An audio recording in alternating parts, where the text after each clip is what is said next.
I've got a little short story to share about my journey on MasterChef and what landed me here today on this TED Talk stage, so I'm going to dive right into it. A few short years ago, something phenomenal happened in my life. When the world went into lockdown and COVID dawned upon us, I was living a quiet life on a farm in Nanagoon, a town of about 1,000 people in the southeastern sort of suburbs, or out of southeast of Victoria. While I was baking bread and tending to my goats and homeschooling my children, I wouldn't have known that within the year I'd be on the front page of publications all around the world, touring overseas with the Australian government, cooking for and meeting heads of state, prime ministers, Nobel laureates, cricketers, Oscar-winning actors, some of the richest billionaires in the world, and have a whole nation cheer me on as I reach the grand finals of the most watched cooking competition in the world. Throughout my journey on MasterChef Australia, I champion food that ordinary people from the Bay of Bengal, from East India to Bangladesh, eat on a daily basis.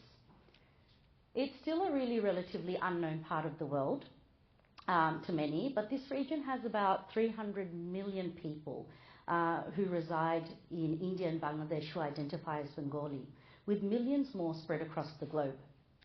It's quite baffling to realize that Bengalis are the third largest ethnic group in the world after the Han Chinese and the Arabs, yet up until that point, we were mostly invisible in the global mainstream.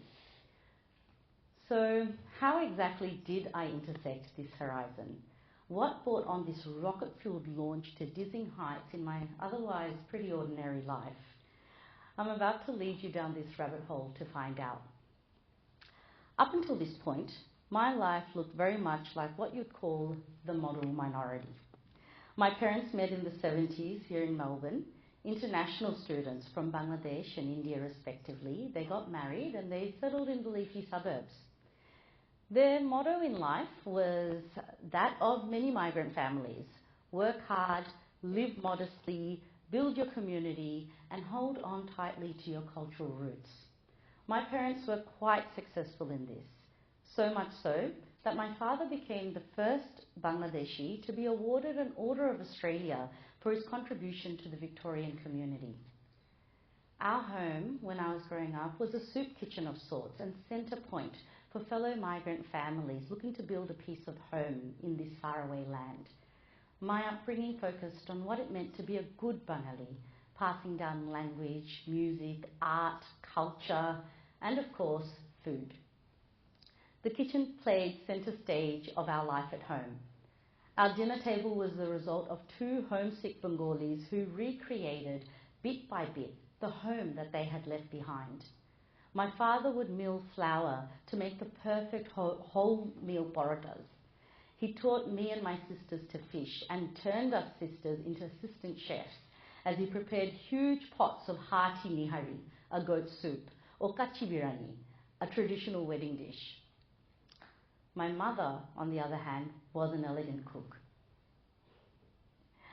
She breathed life into every corner of our home, from growing produce in our garden to pickling, fermenting and preserving fruits in the off-seasons to make jams and chutneys and achars that our family and friends would enjoy year-round.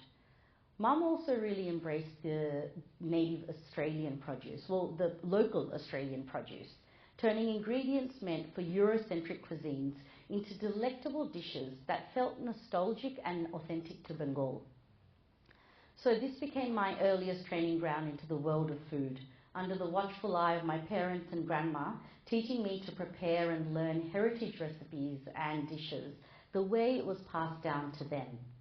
It was that early on that I learned to tune into the rhythms and beats of the kitchen, disappearing inside my own mind, rolling hundreds of balls of ricotta into sweet rosagullas, stuffing filo pastry sheets with minced lamb for samosas.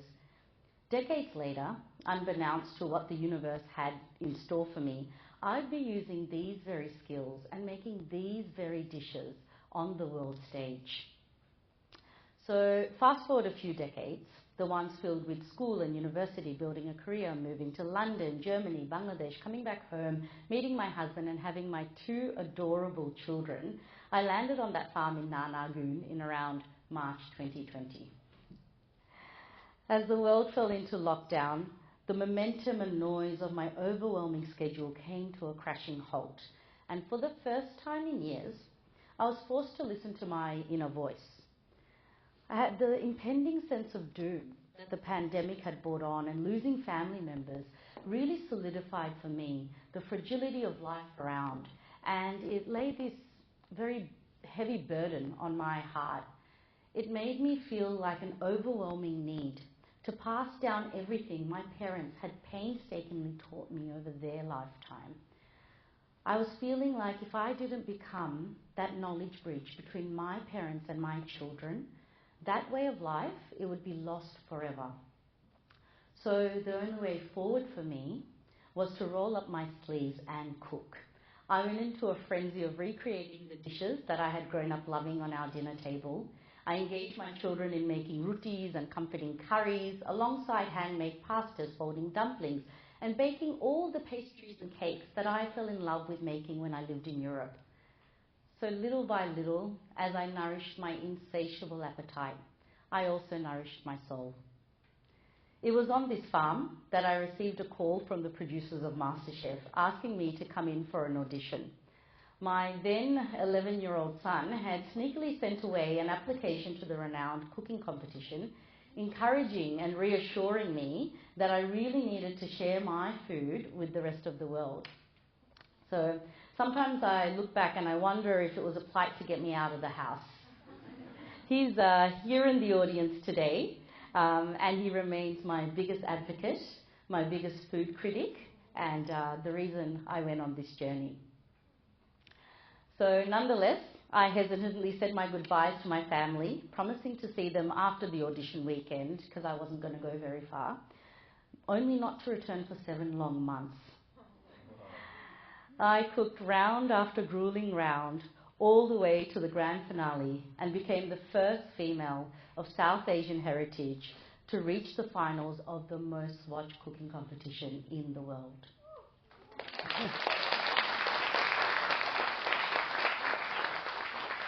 Thank you. Competing in MasterChef was on par with one of the toughest challenges I had ever faced in my adult life. It's probably worth noting at this point that I had willingly moved to a developing country and given birth twice. So I thought I was pretty tough, but MasterChef was tougher. It wasn't just physically grueling or mentally challenging. It asked you to deep dive into your very soul, time and time again, and share with the world who you truly are. This, by far for me, was the most raw, unnerving and emotional experience, all caught on 150 sort cameras every single day. I cried in almost every other episode. Not during the tough challenges, not because the competition was too hard, but because 2 very integral truths were coming to surface for me on this very public platform. The first was how the world viewed and devalued my South Asian cuisine. Traditionally, French and other Eurocentric cuisines have been considered the epitome of sophistication and culture. That in itself really undermines years of civilization, thousands of years of civilization and food and techniques that have been passed through generations of South Americans, Indians, Africans and Asians. We only really need to look into our own backyard to see that when talking about Australian cuisine, it seldom includes the food culture of our First Nations people. Only really recently have Indigenous ingredients trended in fine dining circles. The dishes I researched for historic authenticity and worked tirelessly to perfect were often dismissed by the sector of public as just another curry. Even when I applied techniques found in French cuisine, like making pastry, breads and sauces from scratch, it was seen as lesser than because it was, let's face it, brown people's food. This made me all the more determined and double down on challenging the notion of what cuisines we see in fine dining spaces. So this goes on to be a large part of my life's mission well after the competition ended, and I'll go into that later. The second truth that was unfolding for me was that of my identity. As much as I was fast becoming the poster chef for Bangladeshi and Bengali cuisine, somewhere deep down, I felt that I was being boxed into representing a part of the world that I didn't belong to. What a lot of you might relate to in this room is that people belonging to third culture diasporas constantly live coexisting with two realities. On one hand, we are very much a product of the parents and household culture we are raised by, and the other, we share a national cultural identity to the countries we live and are raised in. Although, almost always, we don't really see ourselves reflected in powerful or visible spaces. So when someone who looked like me and cooked like me came onto this public platform, I was made to feel for the very first time that I was less Australian and that I came from some exotic faraway land. Disappointingly, that exotic faraway land is Oakleigh, Victoria. Looking back at it now, what happened next changed my life forever and consolidated my cultural identity. It was during a filming trip to Uluru, cooking on country, that this deeper part of me was unlocked. I spent my time off filming, meeting elders and local guides. I learnt about native ingredients, their historical uses, and how these communities preserved their way of life. Being amidst the oldest surviving culture in the world, being amidst the oldest, I saw parallels with my own upbringing. Let me say that again. Being amidst the oldest surviving culture in the world, I started seeing parallels in my own upbringing. Eating was not just for survival, it was for pleasure.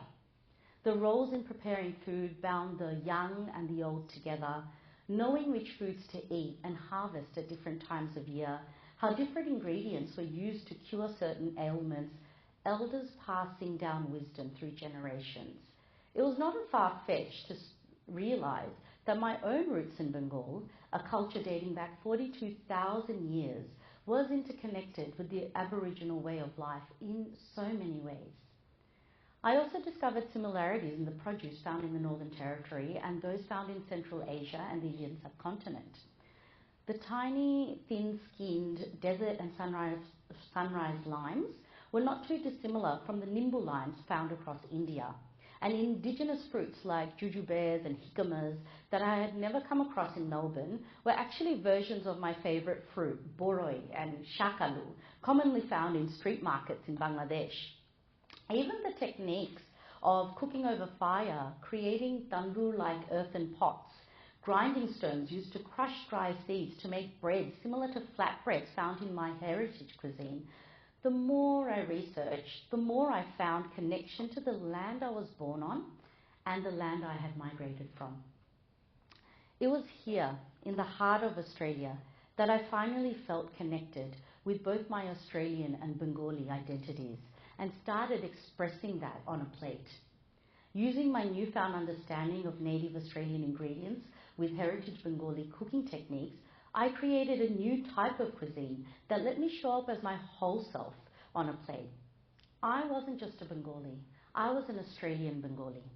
I took that discomfort of never feeling whole to turning my dual identity into my greatest strength. And once I intersected that horizon, I became unstoppable. Although I didn't take home the win in the last and final round, my story resonated with millions. When I made a kalabhuna or a goat rasala with my Australian spin, my videos went viral, reaching 2, 3 or 4 million views overnight. It was probably as shocking to the network as it was to me, just how powerful it was for the audience to witness my transformation from a shy home cook to becoming a flag bearer of making South Asian dishes a part of Australia's layered food tapestry. What that time also unveiled to me was how hungry the world was literally and figuratively, to be seen and represented. I was receiving hundreds and on some days thousands of messages from all over the world, South Africa to North America, across the Middle East and Asia, of people sharing their own stories of living apologetically, not eating their home cooked in public or assimilating to fit in. What I did on my very singular journey, cooking on a film set in the Flemington Racecourse, was helping people around the world unpack their own identities and feeling comfortable in their own skin. I could see this snowball effect making ripples across oceans that I could never have imagined crossing. Post-success of MasterChef, doors were opened to me and I walked through each and every one of those doors, learning everything I could from culinary giants in the food industry. I trained under Michelin-starred chef Masahiko Yomoda and cooked in coveted spaces, including the National Gallery Victoria, the Melbourne Cricket Ground and the Taj Mahal Palace, Mumbai. Most recently, I took over Heston Blumenthal's former restaurant for Alumni by Crown, curating a degustation of my signature Bengali Australian fine dining dishes. People from all over Australia and other parts of the world came to try my food and shared touching stories with me about the impact that my very emotional journey had had in their lives, or that I had gotten their families through the rough year of lockdowns. One particular family that left a mark on me was a Bangladeshi couple with 2 young daughters. The father flagged me down to tell me that he had never dined at Crown or anywhere this fancy before, but he really wanted to bring his daughters to see Bangladesh's name on a printed menu in a place this aspirational. And he wanted his daughters to meet the lady chef who had made that possible. I really love what I get to do for work now. Being open to the universe's calling and having the strength to be vulnerable and determined to follow my path has led me to many wonderful rooms. But the reality of my industry remains that food still holds a certain hierarchy. Through the various roles and positions I have the privilege of holding now, working with the UN World Food Programme, the Asylum Seeker Resource Centre, or through the IFC, I get to use my voice to bridge the gap on food disparity, security and safety in various parts of the world. As a multicultural ambassador for Cricket Australia and working with organisations like Visit Victoria and the National Gallery, I get to showcase dishes otherwise unseen in a VIP box or grand final cricket match, or at the MCG, or a black tie gala at an Australia-India dialogue. Little by little, I get to push the needle further in what sorts of foods and faces we see and normalise in the mainstream, which to me is the change I want to implement and leave behind for my children and the next generation of Australians. So I'd like to leave you on a note that I share wherever I go. Learn to cook. And teach your children or someone younger than you to cook. Learning the very joy of being able to create a simple meal from scratch is really one of life's greatest pleasures. Not only is it a life skill because we all need to eat to survive, but finding joy and connection through food is more than just surviving. It's about living wholeheartedly and thriving. Thank you for listening to my TED Talk.